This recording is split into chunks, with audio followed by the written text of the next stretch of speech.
You know, looking at your belly just keeps bringing me down. What's that supposed to mean? You do realize that's your child in there, right? Even so, I just can't feel it. Lately, you look more like chubby to me. You know, comments like that can really hurt. Be a bit more careful with your words. My mental state is fragile during pregnancy. Isn't that just the typical pregnant woman attitude? I'm pregnant, so treat me carefully. Pregnant women tend to rely on others too much. It's quite a nuisance for everyone around. I try my best not to be a bother when we're out. A pregnant woman nearby is nothing but an eyesore. That's terrible. I'm currently 7 months pregnant, and my physique clearly shows it. Lately, my husband has been making these kinds of remarks. I had thought pregnancy would be a time of joy for us as a couple, but the reality is far from it. I'm Rose Baker, 31 years old, and married for 3 years.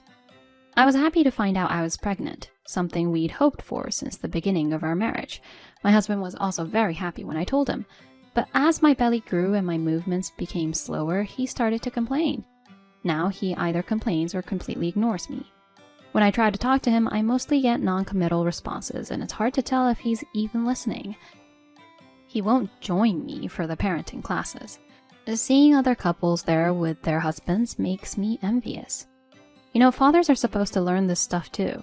Almost everyone else has their husband with them. There's no point in copying others. Other people are other people. We're us. He doesn't take me seriously at all. I'm starting to worry about whether things will be okay when the baby is born and whether he'll be a good father. I lost my parents in an accident when I was 8 and was taken in by my aunt and uncle, who had 2 young sons. They didn't exactly welcome me. I tried my best to make myself likable by helping around the house, but I don't remember my aunt ever being kind to me. She often complained about being strapped for cash because of taking me in. I later found out about the compensation and insurance money from the accident, but as an 8-year-old, I didn't understand and felt responsible for causing them trouble. My uncle, who had been close to my mother, was somewhat kind to me, but he couldn't stand up to my aunt, who openly mistreated me. However, he would secretly give me snacks and play with me when my aunt and cousins were out. When I graduated high school and said I wanted to leave, my uncle gave me $50,000, money he saved for me. That's when I first learned about the substantial amount of money my parents had left. My uncle said he wanted to secure more for me, but couldn't. I don't know how much money there was initially or how much was spent on me. I suspect most of it was used for my cousins and my aunt's luxuries. I could have investigated and possibly demanded repayment, but I chose not to. They did take me in and care for me until I finished high school, and making such a claim would have certainly led to conflict with my aunt. I didn't want to bother with that and felt sorry for my uncle, who would be caught in the middle. Besides, I doubted any of that money was left. I honestly found the whole thing too troublesome to deal with, but when I left, my aunt said, "You're going to send us some money now and then, right? After all, we raised you. You owe us that much." I replied, "Then, please return my parents' insurance and compensation money first." She fell silent. She probably realized that making a fuss could lead to a real claim. She glared at my uncle, who could only respond with a wry smile. I didn't know if my aunt said anything to him afterward. After graduating from high school, I got a job at a parts factory for a major electronics manufacturer, assembling components. The only reason I chose this job was that it allowed me to live in a singles dormitory. I desperately wanted to leave my uncle's house. The job was never interesting. It was just the same repetitive task of assembling the same parts every day. Still, the thought of not having to hear my aunt's complaints once back in the dormitory and the peace of being alone brought me some relief. While living with my uncle, I had to ask my aunt for permission to buy anything I needed for school. Now I could spend my salary on whatever I wanted, and that alone made my daily life feel more enjoyable. I met my future husband, Tim, at my factory. He worked for a major component manufacturer that did business with my factory and sometimes visited for deliveries and sales. After meeting a few times, my husband asked me out, and we got married after a year of dating. I was quite nervous when I went to my husband's parents' house for the first time to announce our marriage. I worried whether his parents would accept me, as I had no relatives of my own. But my worries were unfounded. His parents were incredibly kind and caring towards me, a girl without parents. I felt grateful to be marrying my husband and felt like I finally had a family. When I became pregnant, my husband and his parents were overjoyed at the thought of the family growing. However, after 6 months into her pregnancy, my husband started to treat me coldly. Still, the idea of divorce never crossed my mind. I didn't want to lose the family I had finally found. During my 8 months of pregnancy, I experienced fever, vomiting, and back pain. The hospital diagnosed me with threatened premature labor with pain and contractions similar to labor, and an opening cervix. I was told to rest completely and that I might need to stay in the hospital until delivery. When I contacted my husband, he said he was busy at work and would call me back later, then hung up quickly. Anxious, I called my in-laws, and my mother-in-law rushed to my side. "I'm sorry for the trouble." What are you saying? We're family. "Family?" Isn't that right? "Yes." I felt a warmth in my chest. Then my father-in-law arrived, his arms full of items. I wasn't sure what you'd need. Inside were ladies' pajamas, slippers for the hospital, canned food, fruits, sweets, and oddly baby clothes. Honey, the baby isn't due for a while. I thought it might be reassuring to have them. And what's all this? This isn't a field trip. Why so many snacks? My father-in-law, blushing slightly, said, It's good to have something if you get a little hungry, but I couldn't buy the underwear, so I'm hoping you can help with that. Seeing this, my mother-in-law laughed, and I unconsciously shed a tear. What's wrong? Are you in pain? Feeling unwell? I'll call the doctor right away. I stopped him as he turned to leave. "No, it's not that. I'm just so happy. I've never been treated so kindly before." Rose, you are our daughter. It's only natural. My mother-in-law visited me almost every day after that. My husband never came, but to avoid worrying my in-laws, I pretended that he visited after work. I wanted to be honest with them, but I also feared losing my connection with these kind people if I revealed that my marriage with my husband wasn't going well. The thought of not being with them anymore filled me with anxiety. My desire to stay with these warm people grew stronger. I ended up staying in the hospital until the birth of my child, but thankfully, the baby was born healthy. It was a 105-pound healthy baby boy, and I was moved to tears. My mother-in-law held my hand throughout the delivery, and my father-in-law waited in the hallway, taking time off work. But my husband never showed up. Even my in-laws found it strange that my husband did not come to the hospital during the birth and confronted him about it. My husband reportedly said he couldn't get out of a sudden business trip. I had almost given up on my husband coming, partly resigning myself to the likelihood. I had told him the due date, but didn't press him on whether he would actually show up, fearing he might say he wasn't interested or didn't feel like coming. On the day of my discharge from the hospital, it was my in-laws who came to pick me up. By then, they seemed to have realized that my husband wasn't very interested in my pregnancy or the birth, occasionally looking at me with worried expressions. The night I returned home, my husband came back late, apparently having had a few drinks. He seemed surprised to see me. What? You're here? I told you, I was being discharged today. Really? I forgot. I've been so busy.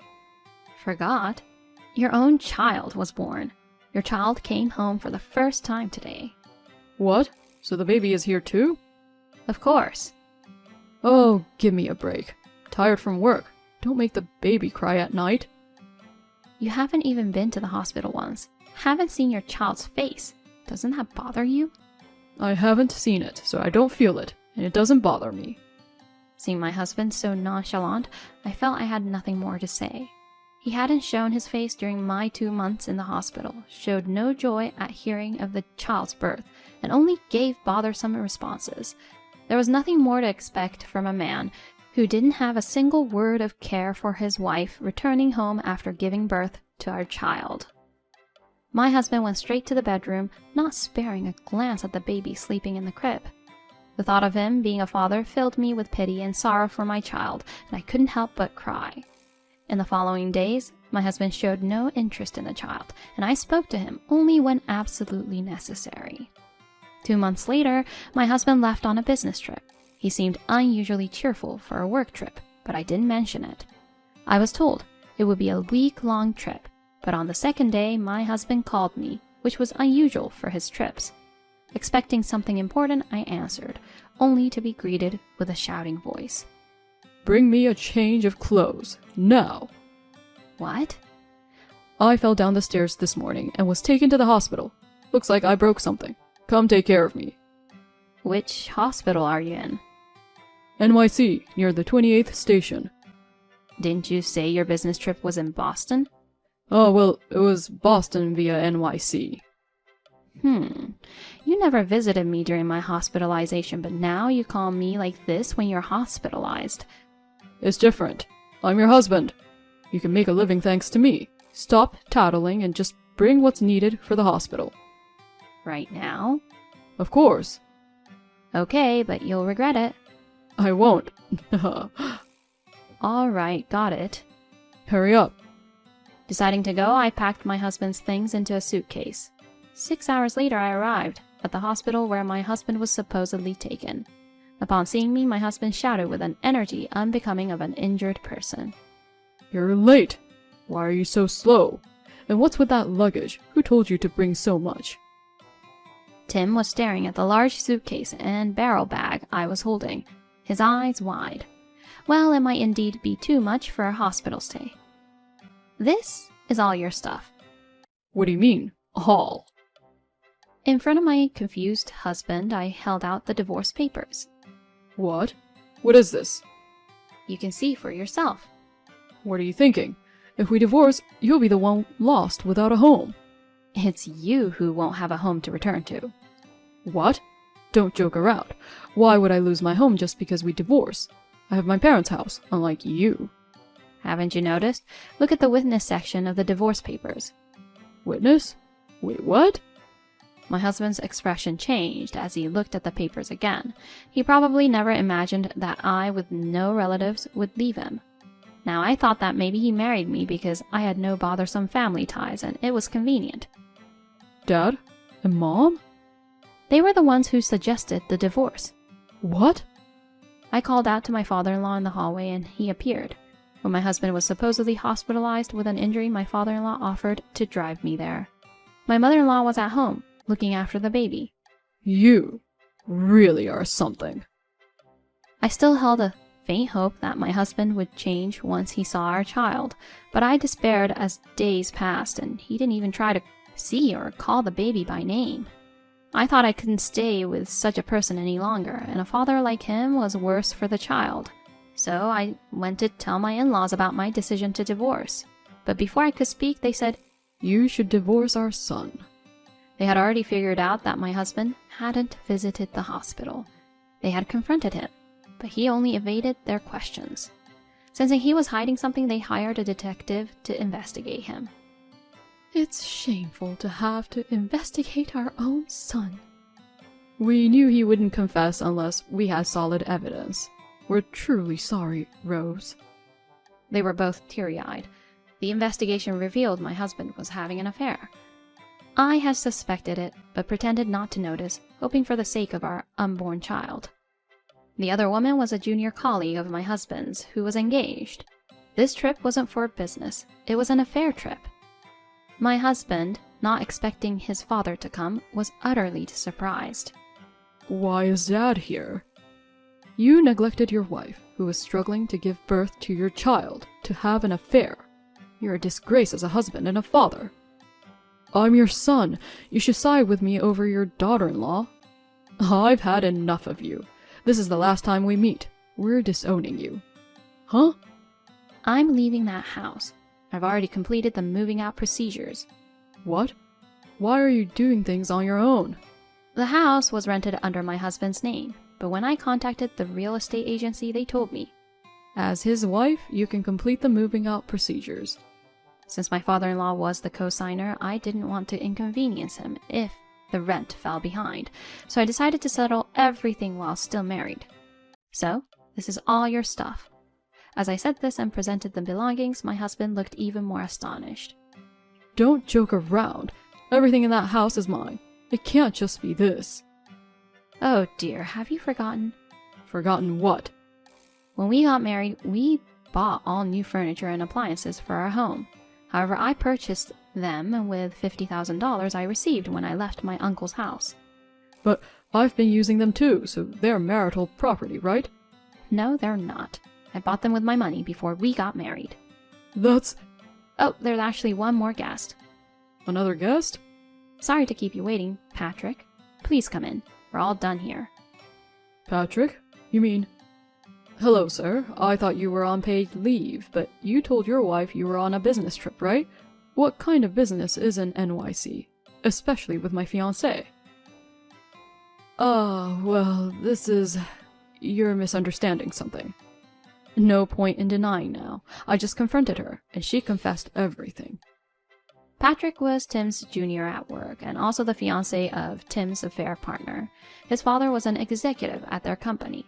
The fiancé probably thought it was just a fling before marriage, but now their engagement was off. I had just reported the affair to Patrick today. While we were discussing this at our house, I received a call from my husband asking me to come to the hospital. It seems his mistress had told Patrick that she was going on a trip with a female friend. While I was on the phone with my husband, the fiancé called Patrick saying a friend was hospitalized and asked him to pick her up. Patrick pretended not to know anything and came over, confronting the fiancé first, then presenting the evidence of the affair to my husband. This is just a fling. Any man would let this go. I'm not that nice. I'll be taking my leave, but be prepared. Patrick spoke calmly, but his voice was laced with anger. He shook his hand with us and left the hospital. This is awful. I'm an injured man. How could you discuss such things here? That's why I said you would regret it. I had no intention of accompanying an injured person, and I thought of waiting until you're discharged to bring this up, but since you insisted I come immediately... Rose, there's no point dealing with him anymore. Shall we leave? Yes, I've said pretty much all I wanted to. Hey, you're really going to leave me here? Don't worry, it's a hospital. The nurses will take good care of you. Oh, and since you'll be hospitalized for a while, I'll send the bills for child support here. What? Oh, I forgot to tell you. I sold a family home and moved. What? I have no intention of telling you where I'm living now. You'll have to live on your own from here on. Such a thing? Tim trembled, realizing he truly had no place to go back to. I'll live happily with my daughter and grandson from now on. Daughter? Rose is just your daughter-in-law. We've adopted her. She's legally our daughter now. My husband was left speechless and in a daze. We left him in the hospital and smiled at each other when we got outside. I felt incredibly relieved. More than anything, I was happy that I would be able to stay with my in-laws for a long time. They even told me that if I ever found someone I loved and wanted to marry, I could dissolve the adoption at any time, but they would be happy to see me remarrying as their own daughter. I couldn't be happier. I consider my in-laws as my real parents and want to cherish them forever. For now, I plan to lean on them a bit. After living with my in-laws for a while, I got a call from my uncle. He was transferred overseas, but my aunt refused to go with him, so they divorced. He thought it was a good opportunity since his sons had also married and left home. However, it turned out that after marrying, his sons were completely under their wives' influence and became estranged from my aunt. My aunt, mistreated by her sons and their wives, wanted to reconcile with my uncle, but he refused, laughing about it. He said in a soft voice, I'm sorry for the hard times you had as a child. I think he had always been concerned about me. I told him it was bearable because of you, Uncle. The snacks you gave me were really delicious, and I'm grateful. Hearing this, my uncle cried on the phone. When I thanked him for calling, he said, Be happy. I felt a bit lighter after that conversation. And so the divorce with my husband was finalized. During his hospitalization, no one visited him. After being discharged, he was demoted and transferred to a small regional office with a significant pay cut. He called me, asking to reduce the child support payments, but of course I refused. At his company, rumors spread about his affair with a subordinate's fiancée, and he was looked down upon by everyone. He was in a desperate situation with minimal interaction from his colleagues, and unable to quit due to his obligations, crying over the phone. But I felt no pity for him. I told him never to contact me again. Now my life is all about my son and living happily with my in-laws, now parents. We're focused on raising my son together and maintaining a close-knit family tie.